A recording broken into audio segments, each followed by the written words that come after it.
Many people think the hardest part about learning English is grammar, vocabulary, or pronunciation, but honestly, for many adults, the hardest part is something much quieter. It's the moment your brain freezes when you try to speak. You understand so much more than people think. You can watch videos, read comments online, recognize words in movies, and sometimes even know exactly what you want to say. But when the moment comes to actually open your mouth, everything disappears. Mm. And that feeling can be incredibly frustrating because deep inside, you know you're not starting from zero. You already learned something, you already invested time, you already tried, but your voice stays trapped somewhere between your mind and your fear. And if this has happened to you before, you are definitely not alone. A lot of people quietly experience this, especially adults, especially thoughtful people, especially people who care deeply about doing things correctly. Ironically, sometimes the people who think the most struggle the most when speaking English because they don't simply want to communicate, they want to communicate perfectly. And perfection creates pressure. Pressure creates fear, and fear freezes the brain. Maybe this has happened to you before. Someone asks you a simple question in English, and suddenly your heart beats faster. Your mind starts translating every word. You begin checking grammar in real time. You wonder if your pronunciation sounds strange. You panic about making mistakes. And within seconds, your brain becomes completely overloaded, even if you actually know the answer. That's the frustrating part. Sometimes the problem is not knowledge, it's emotional pressure. Schools rarely teach us this. Most English classes focus on memorization. Repeat after me, complete the sentence, choose the correct verb. But real conversations don't happen like that. Real conversations are emotional, they happen quickly, they feel unpredictable.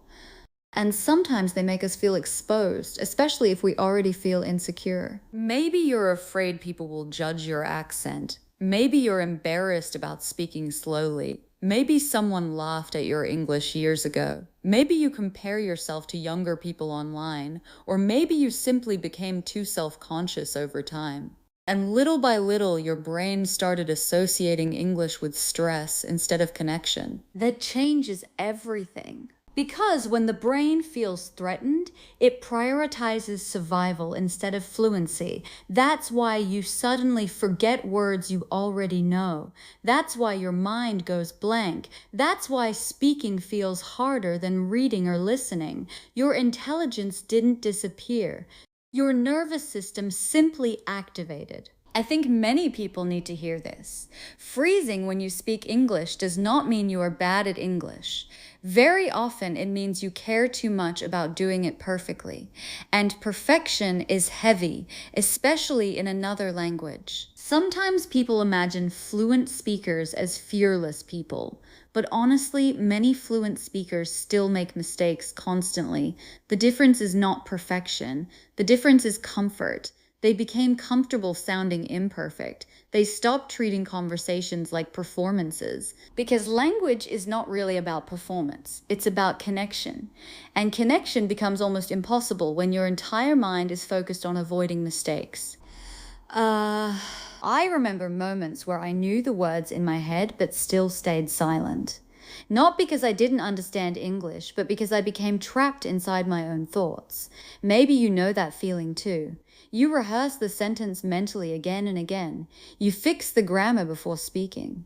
You adjust pronunciation in your head. You edit every word internally. And by the time you finally feel ready to say something, the conversation already moved on. That can slowly make people feel invisible. And over time, some people stop trying. Not because they're lazy, not because they're incapable, but because speaking starts feeling emotionally exhausting, especially after a long day, especially for introverts, especially for adults carrying stress, responsibilities, anxiety, or self doubt. Sometimes people don't need more vocabulary. Sometimes they need emotional safety. And honestly, I think the internet forgets that. So much English content online feels aggressive. Speak fast, sound native, master English in 30 days. Stop making these mistakes. Everything feels like pressure. Everything feels like you're constantly being evaluated. But maybe that pressure is exactly what's slowing people down. Confidence grows in calm environments, not stressful ones. Think about children for a moment. Children make thousands of mistakes while learning language. Thousands. And nobody expects perfection from them. Nobody says, wow, your grammar was terrible today. Children simply communicate without shame, without overthinking, without trying to sound impressive. And that freedom accelerates learning. Adults often lose that freedom because adults become hyper aware of judgment, and the fear of judgment creates silence. Sometimes very intelligent silence. Maybe this sounds familiar too. You practice English alone and suddenly feel more fluent. You talk to yourself. You repeat phrases from videos. You understand everything. But the moment another human being appears, your fluency drops dramatically. Why? Because emotions entered the conversation. Now there's vulnerability. Now there's fear of embarrassment, and fear changes cognition. This is not weakness. This is human psychology. That's why I truly believe speaking English is not only a language challenge, it's also an emotional challenge. And emotional challenges require patience, not punishment. If your mind freezes sometimes, please don't attack yourself for it. Don't call yourself stupid. Don't say, my English is terrible. Because maybe your English is not terrible. Maybe your confidence is simply tired. There's a huge difference between those two things. Confidence rebuilds slowly through repetition, calm experiences, safe conversations, and realizing that mistakes do not destroy your value as a person. That realization is powerful because once fear decreases, your real ability finally starts appearing. I also think many people underestimate how mentally exhausting translation can become. Some learners constantly translate every sentence from their native language into English before speaking, word by word, structure by structure. That process is incredibly heavy for the brain, especially under pressure. That's why conversations feel overwhelming. Your brain is trying to manage translation, grammar, pronunciation, vocabulary, fear, and social awareness all at the same time. No wonder people freeze sometimes. Oh. That's not failure. That's cognitive overload. And the solution is usually not study harder. Sometimes the solution is slowing down emotionally, breathing, accepting imperfection, allowing simpler sentences, giving yourself permission to sound human instead of perfect. Because real conversations are messy anyway. Even native speakers pause, forget words, restart sentences, use simple expressions, and laugh awkwardly sometimes. Human communication is naturally imperfect, and honestly, that imperfection is part of what makes communication feel real. One thing that helps many people is shifting the goal completely. Instead of asking, how can I sound perfect? Ask, how can I connect?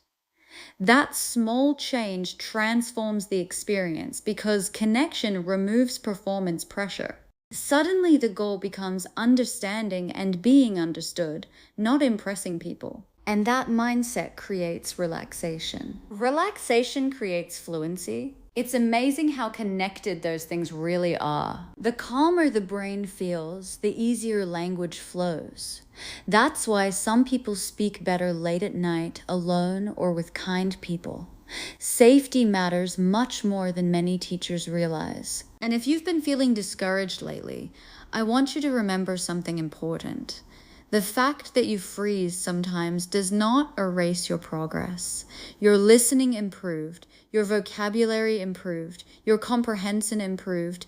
Those things still exist, even on difficult days. Growth is not linear. Some conversations feel amazing, others feel uncomfortable. That's completely normal. Learning a language is deeply human, and humans are emotional creatures. Maybe one day you'll notice something small.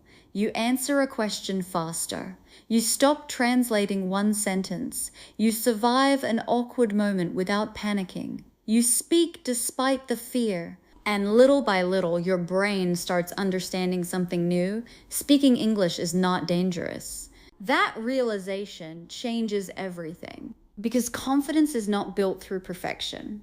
It's built through survival, through repeated moments when nothing terrible happened. You spoke, you made mistakes, and life continued. That's how fear slowly loses power. So if your mind freezes sometimes when speaking English, please don't see that as proof that you're failing. Maybe it's simply proof that you're human, a human trying, a human learning, a human carrying fears, memories, insecurities, expectations, and hopes while also trying to communicate in another language. That's not weakness. Honestly, that's courageous. And maybe you are much closer than you think. Not to perfect English, but to comfortable English. And that kind of English changes lives.